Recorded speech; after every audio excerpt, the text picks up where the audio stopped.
You're such an asshole.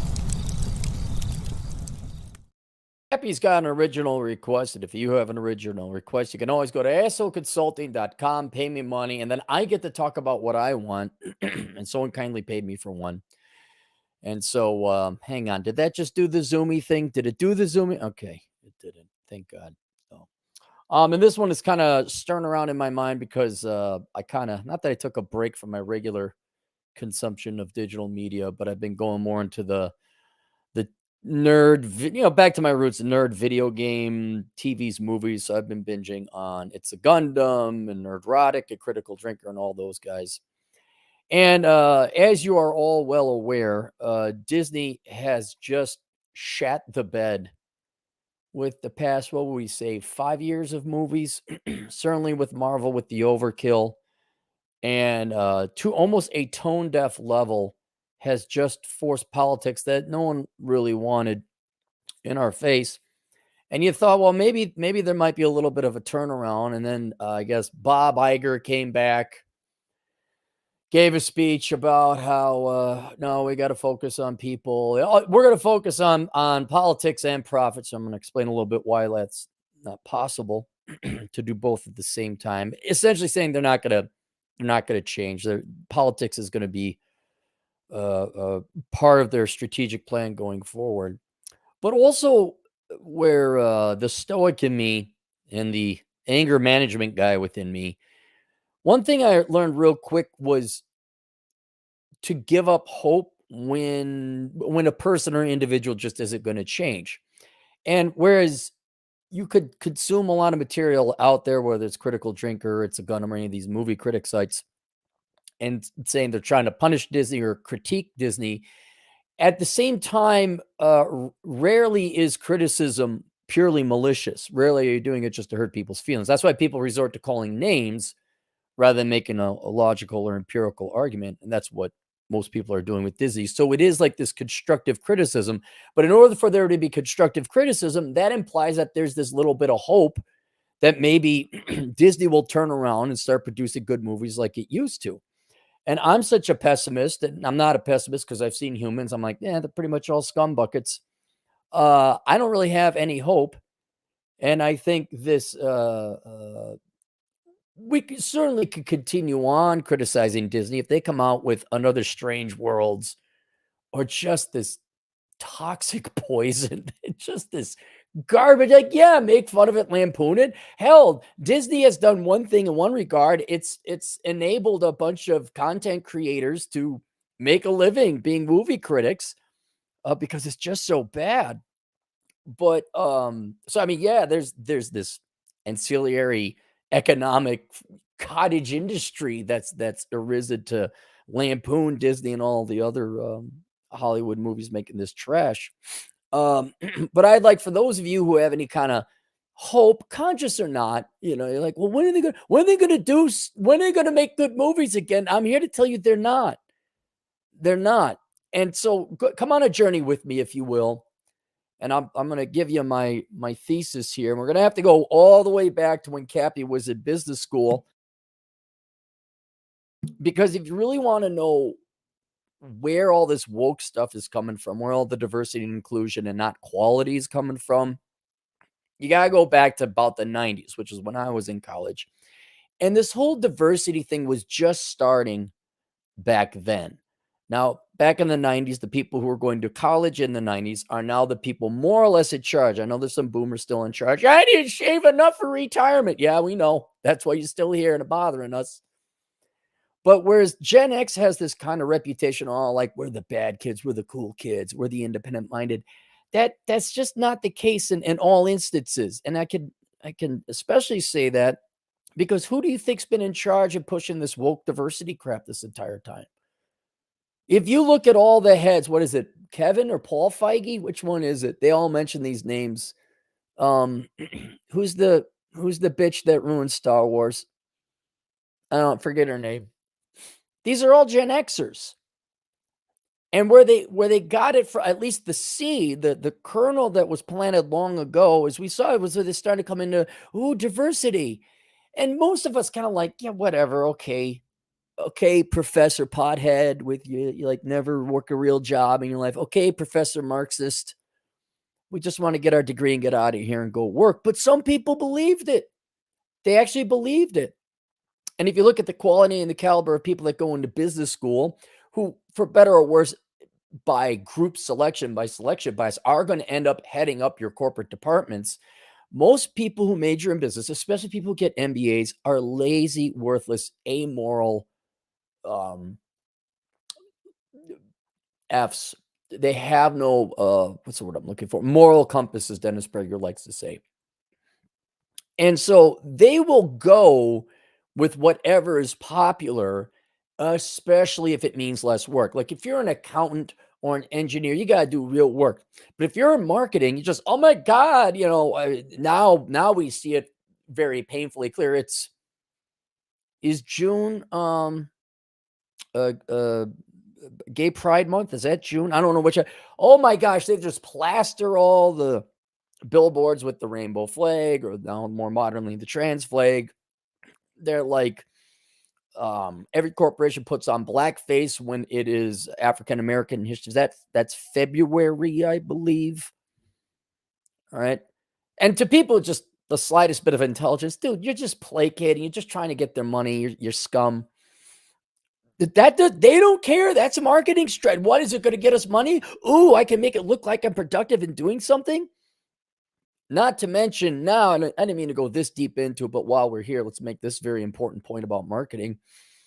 Every generation, I'd say young, Xer, and younger, so the tail end of Gen X, definitely millennials, and definitely the Zoomers, you have all been conditioned and programmed to value your traits above everything else. Better than your ability, better than your humanity, value it higher than your work ethic or anything. It's you were born with this skin color, this ethnicity, you believe in that, you have this sexuality, traits that just, okay, that's nice, you got brown eyes, but that doesn't make you a better person or even a good person. It's like, well, what do you do? That's old school. We are in the postmodernist era, where the number one thing about you was who your parents were, which in a weird sense is kind of nepotism. Were your parents this type of people that had sex and out you came with these traits? Oh my God, it's brave and amazing. Perhaps the most pernicious of it all is, oh my God, I have a vagina. Every bow down and worship me. It's like, no. And tying that even back into corporate culture and going back then, HR, diversity and inclusion, who do you think populates that? Disproportionately, of course. And what do you think the conduit or vector is, that where the viruses go through? Obviously, HR, and more modernly, diversity and inclusion. That's how this Marxist propaganda, that's all it is. You could call it woke, you could call it diversity. It's just Marxist propaganda. That's all it is. That's the vector, or how it infiltrated corporate America. So going back into the 90s, the people that are now in charge of these corporations, not just Disney, but these corporations, they have been indoctrinated, installed with this philosophy. Maybe it's not total and encompassing in their work philosophy, but it's definitely part of it, and it's going away. And I called this a long time ago. I called it was politics over profits. Because finance guy, economist, you take some accounting classes, you're like, well, look, if the company don't make money, we're all out of a job. So I was more on the ground, where the rubber meets the road. Like, well, we gotta be efficient. We have to produce a good product. We have to compete against our competitors to deliver a good price so people buy it. And we have to make a high enough quality product that they keep coming back. I mean, this is not rocket science, but perhaps today it is, according to modern day business management courses. But these people were all about, I saw it. I could see it happening to my generation, where someone would get their CPA, let's just say. Well, that's great. What is your value? Your value is you're highly skilled at accounting. You're an expert in the field, and you can help make sure that the books and financial integrity of a firm is maintained, and go get loans and financing and help increase the profits of the firm. fight embezzlement. But people would then all of a sudden start like, and I'm donating my time to whatever cause. Didn't really matter. It's just, and that was like right there. And then LinkedIn comes in. It first started on extracurricular activities on your resume. And I help with the children and I donate my time at the food shelf. Then Link comes in and well, as of very recently with that SVB director of credit or risk, I'm sorry. All you saw on her profile was that she was a lesbian and a minority. Oh, and female. How could we forget that? The most important thing, your plumbing, which you totally worked hard at getting. And I didn't think anyone would be this stupid or as a society, as a managerial corporate class, they'd be dumb enough to fall for this. They did. They ran with it. And when you have that within more modernly, the younger half of the population believing the most important thing in their life is how they were born, the traits they were born with as their core value. Corporations have been advertising to you based on that. Not that you're a good person or you're intelligent or you work hard or you're interesting. No. Who were your parents? Did they F? Out you came. Oh my gosh, we love tall people or Hispanic people or women or whatever else it is. If you thought about it, it's absolutely disgusting and immoral and condescending how they market to you. Because there's no you. You're a trait, you're a profile, you're an NPC. Regardless, so not only did they actually believe this to a certain extent and to a certain percentage of them, now more modernly, the marketing is not about here's a great product and here's something funny or witty. Here's something clever. Go back in the olden days, look at the commercials. It's all politics, identity politics. And so that is now ensconced. That's their corporate stress, their modern day marketing strategy, which is now starting to get a little old hat and long in the tooth. So that's one reason it's entrenched. This culture is now entrenched, and it is entrenched with people who are heading up all the major corporations now. Gen X is in their 40s and 50s, prime earning years. We're the ones in charge. And a critical mass of them are in the business managerial class that actually believe in this woke communist tripe. Now, another thing, again, you think us Gen Xers real badass and we're independent. Well, yeah, we were, because our parents got divorced, and at like 7 or 8, you had to you had the latchkey kids, you had to kind of take care of yourself. We could make sandwiches at 5 years old. We were an amazing generation in that regard. But we never really suffered, and especially the people in the managerial class of these corporations have never really suffered. And what I mean by that, they've never failed. Some might have. The last time there was genuine failure was the dot-com bubbles, where those people failed, where you actually went into bankruptcy. But I also mean in a personal regard, not just a corporate regard, where I work for a company, it went bankrupt. Oh my gosh, there's this thing called bankruptcy and the money runs out. But also personally, because even let's say you were working for a corporation that went bankrupt. It could be a dot-com in the 90s. It could be a bank or the finance industry in 2006, 2007. Especially in the financial crisis, what we did is we bailed everyone out. This was not a Volcker recession. Look it up. 1978, 1983. 70s were horrible. I remember it. I'm that old. The government did come in and bail everyone out, but we did come in and bail everyone out in the financial crisis, particularly the banks. And if the government didn't directly bail you out, you know who else did? Your parents typically bailed you out. Again, you think Gen X is great. No, they're not. They're not that great. I know these people. I mean, they're better than a boomer, sure, I guess. But I remember being a young man in his younger 20s, and I paid for everything. It was one of the proudest thing I'm proud about myself is I paid for everything. I didn't have any student loans. I worked hard. I didn't have scholarships. I wasn't that smart. Or I should say I wasn't that good of a student. The only debts I've ever had have been for a mortgage for property. And I supported myself. I was a legitimately independent adult at the age of 18.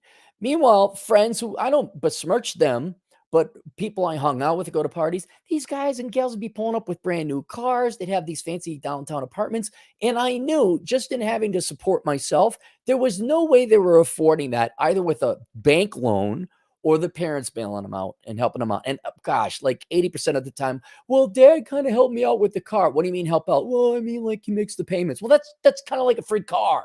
It's not like helping out. Cell phones came out. Here you got well into the 30s. Mom and dad still helping out with a down payment. That's not strong, independent people. And so the whole point that I'm trying to make here is that this managerial class has never really truly suffered or seen a system or a company truly fail. Whereas if I don't get another shift, I'm not going to be able to afford my food. If I don't make another shift or get another job, I'm not going to be able to pay rent. These people are here's what I want you to think of. It might be an extreme case, but here's what I want you to think of when you think of the people now in charge of corporate America. Think 90210. Those guys were Gen Xers. I mean, they're fictional characters, but like they didn't have to worry or would you like another one? 90210 and Friends. How do they afford that downtown New York apartment? How do they enjoy this life? Parents in the government largely. And so there was never this, we ran out of food. We had to tighten our belts. We are looking at the last $500 in our account. And if something happened, they have never really faced that harsh. So they are like the concept of failure and the system breaking is totally foreign to them. And so there's not this fear and this direct connection. There's now a disconnect. There never was a connect, but there's a disconnect between the what is required of managing a corporation and profits. They have this disconnect between the job and the profit. And if you already go back, because profits are necessary, but if you go back to their indoctrination or the programming or their education, even their business philosophy, and you go and you look at them culturally, your 40s and 50 somethings who are that. Plus, the economy, I know there was financial crisis and all this other stuff, but generally the economy was spectacular. What from Reagan till, well, maybe not so much now, slow rate of growth. Reagan to maybe Trump's economy wasn't even that great. Obama's wasn't. Define good, but it hasn't been bad. It wasn't like where you had this decade lost in the 70s. that didn't happen. So they're kind of come from a pampered background. They didn't go through a Great Depression. And so they are completely unaware that they need to work hard, they need to work efficient, they need to be their best. Otherwise, the company could go bankrupt and then they're all laid off. The concept of making payroll is lost on these people because it's never really been that much of a threat. And even if it was a threat, oh, well, the government bailed us out. Oh, my parents will take care of me. So it's that fear, that threat of like, hey, the lights might go out if we don't start making some good products here and knock it off with the, oh, I had a penis, now I got a vagina, and now I'm marketing Froofy fruit drinks. Oh my God, I want to get Froofy fruit drinks because that guy changed his gender. So that disconnect, there's not that fear anymore. All right. So they're not concerned about profit. They are concerned about their politics. And you can see this. These people, they put their politics in everything. It's like, dude, you're a gas station attendant. What are you talking about? What? Shouldn't you manage the company well? And then finally, this isn't completely generationally true, but this would be, I would say it's partially true of the Gen Xers, but they're in the management. But when we get to younger, there's no talent. Right? Starting with Gen X, where we're brave and amazing and follow your heart and money will follow, and you could do anything, and all the movies the Americans always wanted. It kind of started with Gen X. It was turned way the hell up with the trophy generation, where just existing, you're wonderful and amazing, and you're Jessica and Jason Christ, and you're going to save poverty and cure the world and all this other crap. But no one held their kids up to standards. Well, now it's starting to show. Have you seen the comic books? the Marvel comic books, not Marvel Studios where they make the movies. Look at the comic books. There's no talent. And then when you look at the business managerial class, which again, business majors are dumb and lazy and stupid. All they don't know about John Wick. Like, hey, we're going to have some really, oh man, if you haven't seen the movie, go watch it. There's so many clever things they did in that movie. Puss in Boots, was it the greatest movie ever? The most recent one that came out? No, but it was very clever, very well done. You could see people put in the work and the creativity to come up with something very cute. Disney, Marvel, and corporate America at large, they're talentless. They're robots. And they're lazy. And that's another thing. It's like, well, God almighty, minorities and women should be truly insulted that no one's come up like Disney and Marvel and all these other studios. You can't come up with a Man on Fire, Creasy. You can't come up with a Blade. You can't come up with a Sigourney Weaver and what was her name? Not Presley. What was her name? Like they did it in the past. There were minority and female new characters. All you can do is take Spider-Man and make him, I think the latest one's in a wheelchair. Oh, Superman's gay, huh? Tell me you're a hackless, talentless Zoomer living off your parents' money with your graphics art degree without telling me. And that's another thing which I don't even think is politically motivated. I just think they're bereft of any skill or talent or work ethic. And if you want to produce a good product, you need hardworking, talented, skilled people. And just the oh my God, with Disney just scraping the barrel with Star Wars without making anything new, or I'm going to take this character, hey, cameo appearance, OMG. I don't think it's Disney, but Mindy Kaling, the man-hating gal from The Office, I believe. She did Velma. That talk about a mail-in. You got nothing in the tank. There's no gas in the tank, right, Mindy? You got nothing, right? So now it's just cartoons with politics. You just happen to choose the Scooby-Doo IP. This is not going to change because these people are too lazy to change. And by this time, if you're 25, 30, 35, 40, and you're in the creative departments of Hollywood in this particular instance, and all you got is race swapping or gender swapping, or, oh my God, but this time he's a transsexual. Ah! What was it? They're talking about how one Japanese manga, one Demon Slayer, I looked into it because I'm like, that can't be right. I looked into it. It did not outsell all the American comics. If I read the article correctly, that one manga Japanese comic sold 80% of what all American comics sold in 1 year. And so when you look at the age of these people, how far back the indoctrination and the idea goes, how much these people have invested in their own personal value, how they value themselves with their politics. Oh my God, I just care about the minorities so much. I'm a good person.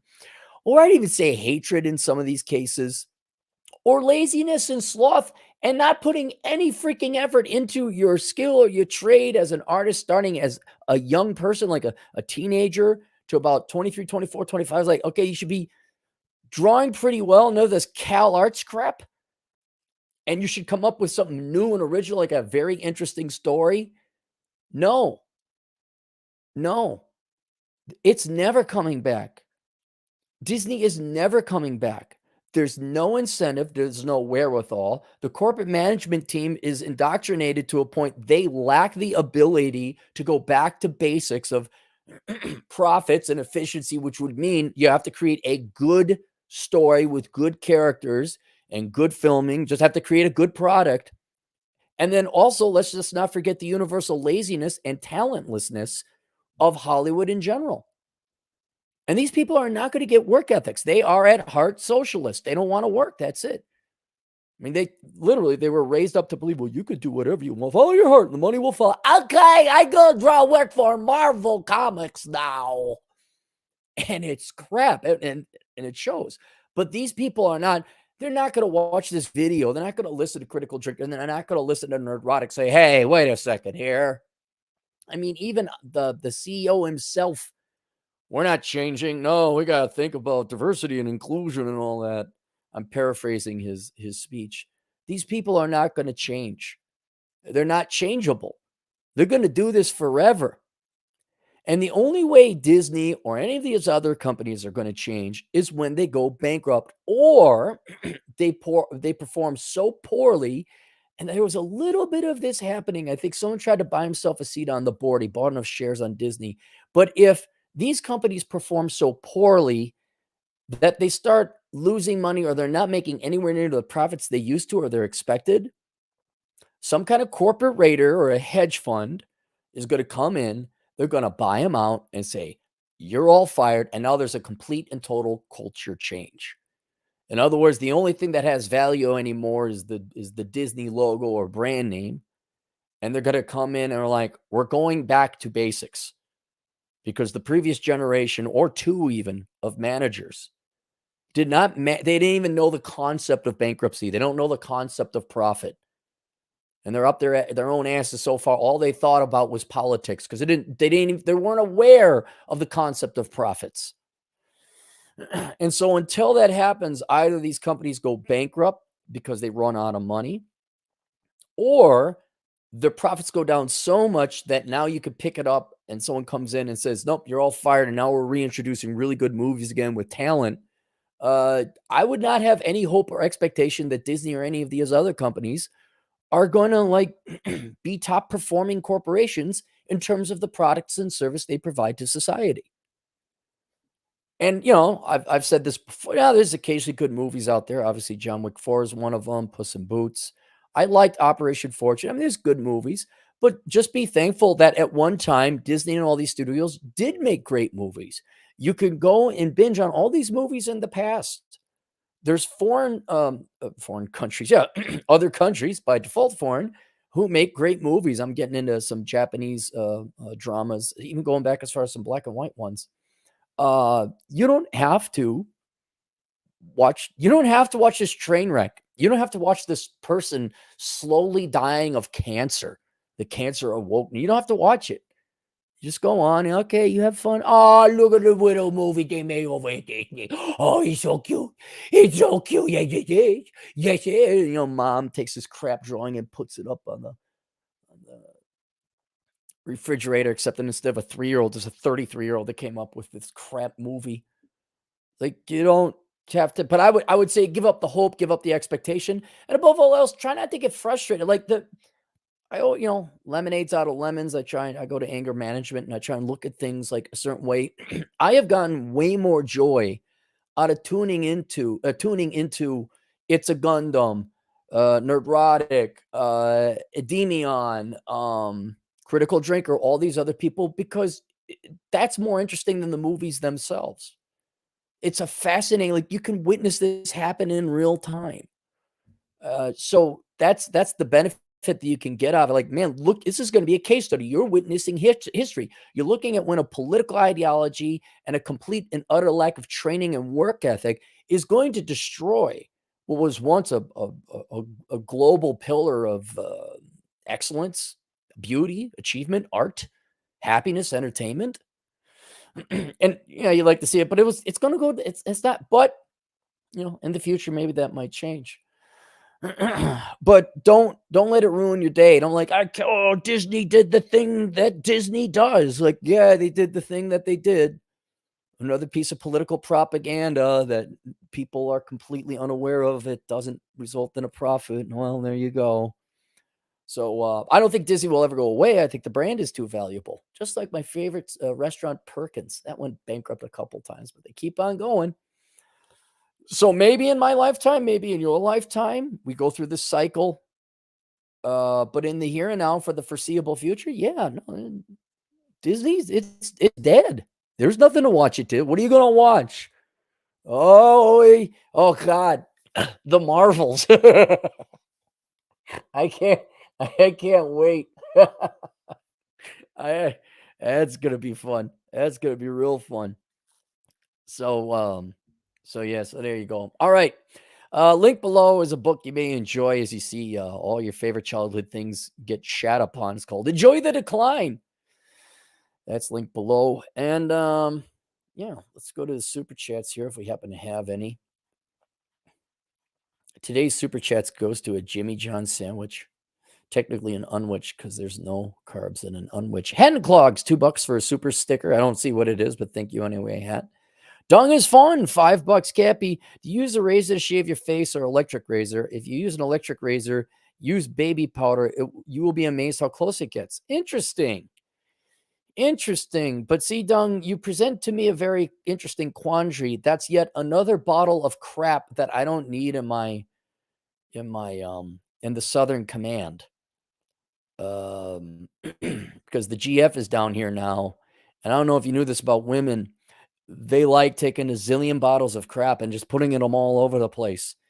And you say, can we do with like half a zillion bottles of crap? No, they're all vital and critical and necessary. It's not that bad, but I might give it a shot. I do use an electric razor though, so I'll give it a shot out of curiosity. I'll get one of them small travel deals. We got there. Michael Jacoby. $5, Cappy. You should go through a life coach school course and review it for our entertainment. You guys are gonna have to pay me gobs of money to do that. Look, I finished that course, The Dad You Never Had, right? That's 12 hours of video, recorded, edited, PowerPoint, everything. I'm done.